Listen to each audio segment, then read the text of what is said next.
वैसे तो भारत में किसी भी मूवी को रिलीज करने के लिए कोई अच्छा सा छुट्टियों वाला दिन देखा जाता है या फिर ऐसे समय पर रिलीज किया जाता है जब कोई फेस्टिवल आने वाला हो, ताकि ज्यादा से ज्यादा लोगों को थिएटर तक लाया जा सके। लेकिन आज मैं जिस शख्स के बारे में बात करने जा रहा हूं, उनकी फिल्म किसी भी दिन रिलीज कर दी जाए, छुट्टी तो अपने आप ही हो जाती है। जी हां दोस्तों, मैं बात कर रहा हूं रजनीकांत की, जिन्हें लोग केवल एक एक्टर और सुपरस्टार की तरह ही नहीं मानते, बल्कि इन्हें भगवान का दर्जा दिया गया है। यहां तक कि दक्षिण भारत में रजनीकांत के नाम से कई मंदिर भी बनवाए गए हैं, जहां पर लोग उनकी पूजा करते हैं। मुझे नहीं लगता कि इस तरह का प्यार शायद ही दुनिया में किसी एक्टर को दिया जाता है। लेकिन दोस्तों, इस अद्भुत सफलता के पीछे एक बहुत बड़ी संघर्ष भी छिपी हुई है। तो चलिए शुरू से हम रजनीकांत सर के बारे में डिटेल में जानते हैं। रजनीकांत का जन्म 12 दिसंबर 1950 को कर्नाटक के बेंगलोर में एक मिडिल क्लास मराठी फैमिली में हुआ था। बचपन में उनके माता पिता ने उनका नाम मराठा वीर राजा छत्रपति शिवाजी के नाम पर शिवाजी राव गायकवाड़ रखा था। रजनीकांत के पिता का नाम रामोजी राय गायकवाड़ था, जो एक पुलिस कांस्टेबल थे, और उनकी मां का नाम जीजाबाई, जो एक हाउसवाइफ थी। 4 भाई बहनों में रजनीकांत सबसे छोटे हैं। 1956 में उनके पिता के रिटायर होने के बाद उनका पूरा परिवार बेंगलोर के हनुमंत नगर में रहने चला गया, जहां उनके पिता का अपना खुद का घर था। 6 साल की उम्र में रजनीकांत का admission Gavipuram government Kannada model primary school में करवाया गया, जहां उन्होंने अपनी शुरू की पढ़ाई की। बचपन से वो पढ़ने में बहुत अच्छे थे, साथ ही साथ उन्हें खेल कूद में भी काफी इंटरेस्ट था।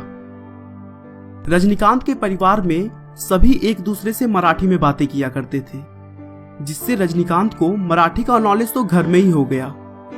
साथ ही साथ घर के बाहर उन्होंने बेंगलोर का लोकल लैंग्वेज कन्नड़ भी सीख लिया। जब रजनीकांत केवल 9 साल के थे, तभी उनकी मां की मृत्यु हो गई। उसके बाद उनके भाई ने उन्हें पढ़ाई के लिए रामकृष्ण मिशन के अंतर्गत चलाए गए एक मठ में भेज दिया, जिसे रामकृष्ण मठ के नाम से भी जाना जाता था। वहां पर रजनीकांत को पढ़ाई लिखाई के साथ साथ भारतीय संस्कृति और वेदों की भी जानकारी हो गई। मठ में रहते हुए ही उन्होंने नाटकों में भी पार्टिसिपेट करना शुरू कर दिया। एक बार उन्होंने महाभारत में एकलव्य के दोस्त का रोल किया था। उनके इस एक्टिंग को लोगों ने बहुत पसंद किया। साथ ही साथ मशहूर कवि D.R. बेंद्रे भी उस नाटक को देखने वहां आए हुए थे। उन्होंने रजनीकांत से पर्सनली मिलकर उनकी एक्टिंग की बहुत तारीफ की, जिससे रजनीकांत का इंटरेस्ट एक्टिंग में और भी बढ़ने लगा। 6वीं क्लास के बाद रजनीकांत का एडमिशन आचार्य पब्लिक पाठशाला नाम के एक स्कूल में कराया गया, जहां उन्होंने आगे की पढ़ाई की, और साथ ही साथ वह बहुत सारे नाटकों में भी पार्टिसिपेट करते रहे, जिससे थिएटर में उनका शौक और बढ़ता रहा और एक्टिंग की तरफ उन्होंने कैरियर बनाने का सोचा। लेकिन उनके स्कूलिंग के बाद से ही उनकी परिवार की आर्थिक स्थिति बहुत ही खराब होती चली गई, और रजनीकांत ने अपने घर की मदद के लिए बेंगलोर और मद्रास में बहुत सारे छोटे छोटे काम किए, जिसमें कारपेंटर और कूली का काम भी शामिल था। उसी बीच बेंगलोर ट्रांसपोर्ट सर्विस में कंडक्टर की वैकेंसी आई और उन्होंने उसमें क्वालिफाई कर लिया। फिर वह बस कंडक्टर की नौकरी करने लगे, जिससे उनके परिवार की आर्थिक स्थिति थोड़ी सी अच्छी हो गई। अब वह थिएटर की दुनिया से थोड़े से अलग तो हो गए थे, लेकिन उन्होंने एक्टिंग नहीं छोड़ी थी। वह बस में टिकट काटते समय भी अलग अलग तरह की एक्टिंग करने और सीटी मारने के लिए पैसेंजर्स में बहुत ही फेमस थे।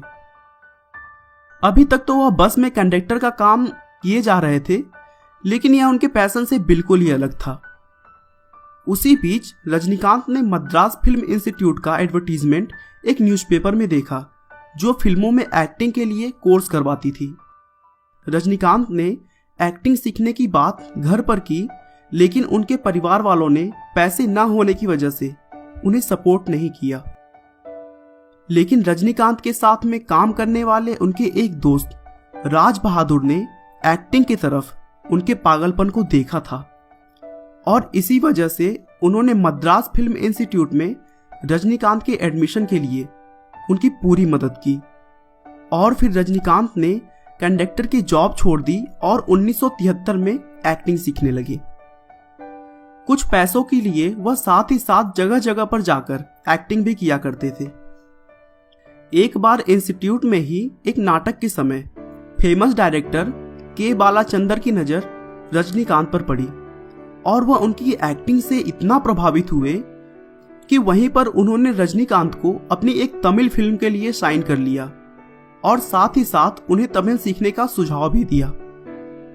के बालाचंदर के कहने पर रजनीकांत ने तमिल लैंग्वेज भी सीख लिया। अब उन्हें मराठी, कन्नड़ और तमिल भाषाओं की जानकारी हो गई थी। उसके बाद 1975 में के बालाचंद के तमिल ड्रामा फिल्म अपूर्वा रांगगाल से रजनीकांत ने अपना फिल्मी सफर शुरू किया।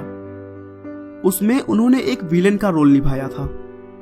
वैसे तो उनका रोल कोई बहुत खास नहीं था, हाँ, लेकिन इतना तो था कि लोग उनकी एक्टिंग को पहचानने लगे।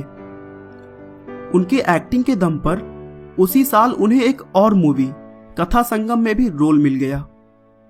फिर उसके बाद से रजनीकांत ने कभी भी पीछे मुड़कर नहीं देखा और अपने यूनिक एक्टिंग की बदौलत तमिल फिल्मों के सुपरस्टार बन गए।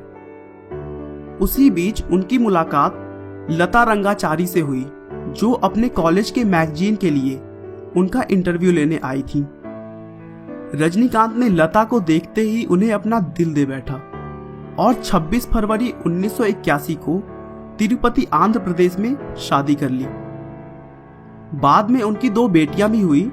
उनमें बड़ी बेटी का नाम ऐश्वर्या रजनीकांत और छोटी बेटी का नाम सौंदर्या रजनीकांत है। बड़ी होकर ऐश्वर्या ने जाने माने एक्टर धनुष से शादी कर ली और छोटी बेटी सौंदर्या रजनीकांत तमिल फिल्मों के डायरेक्टर और प्रोड्यूसर के तौर पर काम करती हैं। तमिल फिल्मों के सुपरस्टार बनने के बाद रजनीकांत ने हिंदी फिल्मों में भी कदम रखा और अपनी पहली हिंदी फिल्म अमिताभ बच्चन के साथ किया, जिसका नाम अंधा कानून था। उसके बाद उन्होंने तमिल के साथ साथ हिंदी भाषाओं में भी बहुत सारी मूवीज की। दोस्तों, रजनीकांत की सबसे बड़ी बात यह है कि आज भी वह इतने बड़े सुपरस्टार होने के बावजूद जमीन से जुड़े हुए हैं। वे फिल्मों के बाहर असल जिंदगी में एक आम आदमी की तरह दिखाई देते हैं।